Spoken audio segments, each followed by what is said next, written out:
Les ténèbres du mal enveloppent ceux qui négligent la prière. Les tentations insidieuses de l'ennemi les font tomber dans le péché. Et tout cela parce qu'ils ne profitent pas du privilège de la prière. Comment les fils et les filles de Dieu peuvent-ils avoir de la répugnance à prier, alors que la prière est, dans la main de la foi, la clé qui ouvre les trésors du ciel, où sont renfermées les ressources infinies de la toute-puissance? Sans la prière continuelle et sans une vigilance qui ne se dément jamais, nous sommes en danger de tomber dans l'indifférence et de nous éloigner du droit sentier. L'adversaire sait bien que par des prières ardentes, faites avec foi, nous obtiendrons la force de résister à ces tentations. Aussi cherche-t-il sans cesse à obstruer devant nous le sentier du trône de la grâce.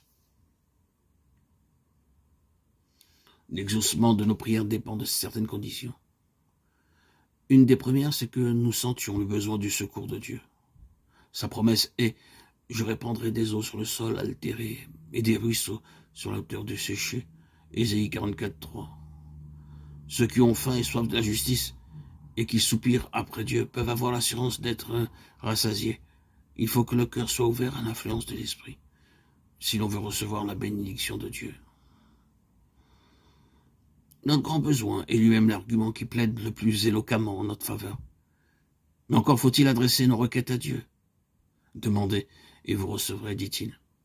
Et aussi, lui qui n'a point épargné son propre Fils, mais qui l'a livré pour nous tous, comment ne nous donnera-t-il pas aussi toutes choses avec lui? Matthieu 7, 7, Jean 16, 24, Romains 8, 32. Si nous conservons de l'iniquité dans nos cœurs, si nous retenons quelques péchés connus, le Seigneur ne nous exaucera pas, tandis que la prière du pécheur repentant au cœur brisé sera toujours acceptée. Dès que nous aurons délaissé tous nos péchés et réparé nos torts dans la mesure du possible, nous pourrons nous attendre à l'exaucement de nos prières. Nos propres mérites ne pourront jamais nous attirer les faveurs de Dieu. Ce sont les mérites de Jésus qui nous sauveront, c'est son sang qui nous purifiera.